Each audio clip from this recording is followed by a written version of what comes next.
kaya dengan cerita-cerita seperti ini, yang cerita pesugihan gunung A, gunung B, gunung C, atau keramat di sini, keramat di sana, kita berdiam diri, bertapa, atau segala macam lah ceritanya. Pada akhirnya untuk bercerita untuk lebih sejahtera, lebih mapan dan lain sebagainya. Itu Asia banget ya, atau itu Indonesia banget sebenarnya? Enggak juga sih Mas Vito, itu kan fenomena di dunia ya. Tadi saya memulai justru kita punya istilah yang secara akademik begitu disebut sebagai praktek likantropi. Iya, iya. Jadi praktek ini ada di mana-mana begitu, bahkan di film-film Amerika, Hollywood tuh kita bisa lihat praktek perubahan manusia secara temporal menjadi hewan begitu. Dan praktek ini juga tidak identik dengan masyarakat desa atau suburban begitu ya, karena misalnya kita tengok misalnya di tahun 1980-an itu kan sempat juga ramai Mas Vito. Yeah. Di Bandung orang percaya, orang-orang desa itu percaya, dan orang-orang di Bandung percaya banyak orang kaya di Bandung itu sebenarnya melihara tuyul begitu, karena mereka tiba-tiba bisa kaya mendadak. Bahkan kemudian di Semarang pada masa yang sama begitu ya ditemukan istana tuyul begitu.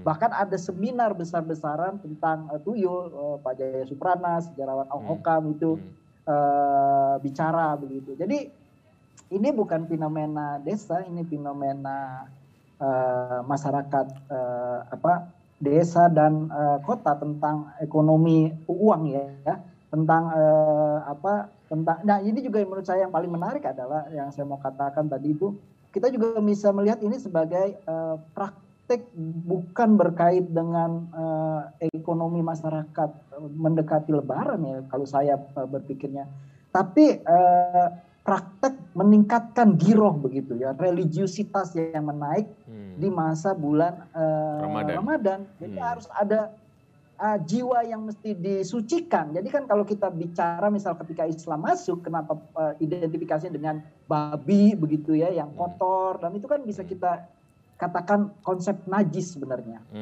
Ya, babi ngepet begitu tuh hewan-hewannya ular begitu. Jadi saya melihat ini sebenarnya satu praktek yang juga di Depok, kalau kita mau lihat ini praktek meningkatnya gairah dan identifikasi Depok sebagai kota yang syar'i begitu ya. Jadi itu ingin ditunjukkan oleh Ustadz Adam, dan itu dianggap akan menyelesaikan persoalan itu.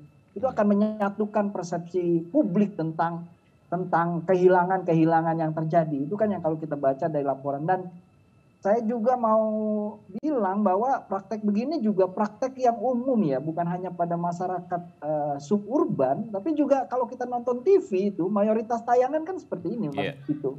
Jadi konsumsi publik kita memang konsumsi yang seperti tidak beranjak ya, dari klinikisme begitu ya, bahwa istilah urban legend dan bagaimana fenomena generasi milenial memburu hantu gitu ya, mencoba merekam hantu begitu. Dan kemudian kita juga dikejutkan, misalnya nggak perlu terkejut sebenarnya ketika di KPK banyak kita lihat politisi-politisi yang sekolahnya baik, gelarnya berlapis-lapis gitu, membawa jimat, percaya dia nggak bisa terlihat, nggak bisa diinterogasi gitu. Jadi ini menurut saya bukan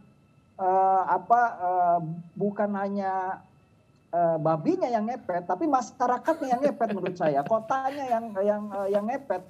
Dan itu juga tercermin kayak undang-undang soal santet, soal dukun itu tuh gimana secara merasionalisasinya. Tapi bisa masuk ke dalam DPR. Nah ini kan artinya bukan hanya Pak Adam yang rusak otaknya gitu, tapi banyak orang di Republik ini ngepet otaknya gitu loh. Nah itu kita salahkan tradisi atau gimana? Karena kan tradisi kita kaya kan dengan itu. Kalau kita berpindah dari satu daerah ke daerah lain, hantunya beda gitu ya. Bahasanya beda, hantunya beda, model pesugihannya beda, tempat tirakatnya beda, dan itu seperti membanjiri kepala kita gitu. Berhentinya di mana kalau kita harus bisa memotongnya supaya kita agak lebih modern lah, kira-kira lebih maju lah gitu. Kalau ada babi ya kita ngelihatnya babi gitu.